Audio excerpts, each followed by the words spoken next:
बिस्मिल्लाहिर्रहमानिर्रहीम।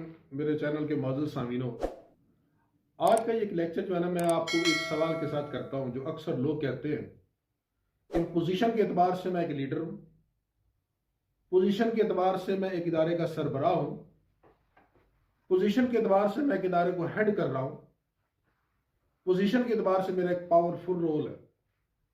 लेकिन चैलेंज ये है कि ये रोल होने के बावजूद, ये पोजीशन होने के बावजूद, मेरे पास किसी को डिसमिस करने के इख्तियारात होने के बावजूद, मेरी जमात, मेरे फॉलोअर्स, मेरे मातहत लोग जो है ना, मुझे फॉलो नहीं करते। ये सवाल आपने अक्सर इदारों के सरबराहों से आपने सुना होगा। इस सवाल के पेश नज़र मैं उन तमाम इदारों के सरबराह, चाहे वो पुलिस का हो, एजुकेशन का हो, अदलिया का हो, कोई भी हो, कि अक्सर जो है इदारों के जो सरबराह है ना, ये सवाल करते हैं लोगों से कि मेरे पास इतनी पोजीशन, जो मैंने इतनी जिंदगी गुजारने के बाद, इतना कुछ पढ़ने लिखने के बावजूद, इस ओहदे पर पहुंचने के बावजूद मेरे फॉलोअर्स नहीं। याद रखिएगा कि दुनिया में फॉलोअर्स उन लोगों के पास होते हैं जो कैरेक्टरफुल होते हैं, जिनका एक किरदार होता है, जिन्हें जो है ना सोसाइटी जो है ना उस अंदाज से देखती है। ये एक साइन होता है आपकी अपनी पर्सनैलिटी का, आपके अंदर जो है ना लीगली तौर पर खुसूसियात क्या है। अगर आपके अंदर एहसास पाया जाता अपनी जमात का, आप प्रॉपर बंदे को प्रॉपर जगह पर प्लेस कर रहे होते, आप उनका एहसास करते। याद रखिएगा, ये जो लॉयल्टी और वफादारी जो होती है ना, नसीहतों और वाजों से कभी नहीं पैदा होती। जितना मर्जी आप वाज करके देख लीजिए, ये चीजें पैदा होती हैं एहसास के साथ। उस एक छोटी सी मिसाल से आपको समझाऊंगा इस बात को कि मिसाल के तौर पर आपके पास एक मुलाजम है, छोटा मुलाजम है। आप उससे पूछते हैं कि यार आपके बच्चे कितने? वो कहते हैं जी मेरे 3 बच्चे हैं जनाब, एक बेटी है 2 बेटे हैं। बेटी क्या करती सर? वो 8वीं क्लास में पढ़ती जनाब। भाई जब आपकी बच्ची जवान होगी ना, आप उसे कहते हैं कि मैं इसकी शादी मैं कराऊंगा। 2 बेटे जी, एक बेटा स्कूल जाता है, दूसरे की फीस नहीं दे सकता, आप दोनों को भेजिए, फीस मैं दूंगा आपको। अब क्या कर रहे होते हैं? उसे ऑन कर रहे होते।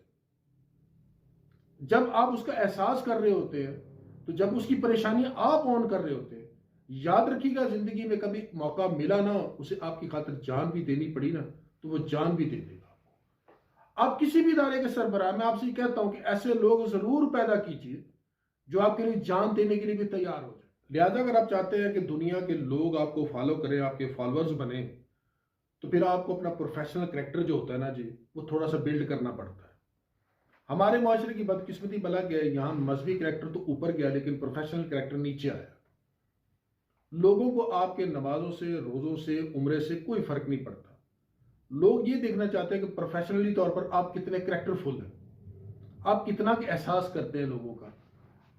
आपका कैरेक्टर इस अंदाज का होना चाहिए प्रोफेशनली तौर पर कि आपका दुश्मन भी हसद तो करता हो लेकिन आप पर, लेकिन ये बात जरूर कि यार प्रोफेशनली तौर पर ये बंदा बड़ा परफेक्ट है, अपने काम पर इसे ग्रिप बड़ी है यार, ये एहसास बड़ा करता है यार। और दूसरी बात मैं ये भी कहता हूं कि बाद दफा हम मजहबी तौर पर इस तरह इस इंतहा पर पहुंच जाते हैं, किसी पीरों फकीरों से इनसे जाके दुआएं कराते हैं। मैं एक बात ये भी कहता होता हूँ कि यार आप किसी बाबे की, किसी फकीर की, किसी मुर्शद की दुआ लेना चाहते हो, यार उसकी दुआ क्यों नहीं लेते यार, जिसके हाथ हाथ अंतरियां भी आपके लिए दुआ करें। और ये बात मैं दावे से कहता हूं यार कि जिस घर का चौकीदार, मुलाजम, माली, माश की अगर आपके खुश नहीं है ना, उस घर पर अल्लाह की रहमत नहीं आ सकती। और ये भी अल्लाह जो होता है इस तरह की नेमतें मोहसिनीन को देता है, जिन पर एहसान करता है, जिनके लिए कोई भलाई करना चाहता है, उनसे ऐसे कामों करवाता है रब्बुल इज्जत भी। तो लिहाजा आप लोगों ने भी ये देखना है कि आपके अंदर जो गिल्ट पाया जाता है वो इन चीजों की वजह से तो नहीं कि आप भी अपने जो है ना जी मतहतों के साथ, मुलाजमीन के साथ, तभी तो आपके लोग फॉलोअर्स नहीं करते। याद रखिएगा, ये जो रवैयों की विरासत होती है, रवैये हमेशा रह जाते हैं। लोग आपकी इबादत से, आपके काम से, आपकी तनख्वाह से, किसी चीज से, आपकी गाड़ी से, कोठी, किसी चीज से भी गर्ज नहीं होती लोगों को। रवैये वो होते हैं कि किसी के लिए आपने जो है पानी की बोतल ला दी, किसी कांधे के, जब किसी मुलाजम के कांधे पर जाकर आपने थपकी दी कि वेल्डन यार तुमने बहुत अच्छा काम किया। ये वो चीजें होती हैं जिन्हें हमेशा की हासिल होती है। इन्हीं एहसास के साथ आपकी जमात मजबूत होती है, आपका करेक्टर बिल्ड होता है। इसी तरह नहजुल बलागा में हजरत अली करमुल्लाह वजह से किसी ने पूछा कि या अमीरुल मोमिनीन, दुनिया में सबसे कीमती इंसान कौन है? आपने फरमाया इंसानों में से सबसे कीमती इंसान वो है जिसके अंदर एहसास है। एहसास जो होता है ना जी, वो आपकी पर्सनैलिटी बनाता है। याद रखिएगा, जो अच्छा लीडर होता है ना जी, वो अपनी टीम का एहसास करता है, उसे अप्रिशिएट करता है। जो बुज़दिल लीडर होता है ना, अपनी टीम को अप्रिशिएट नहीं करता। वो कहता है अगर मैं इसे अप्रिशिएट करूंगा तो ये मेरे सर पर चढ़ जाएगा।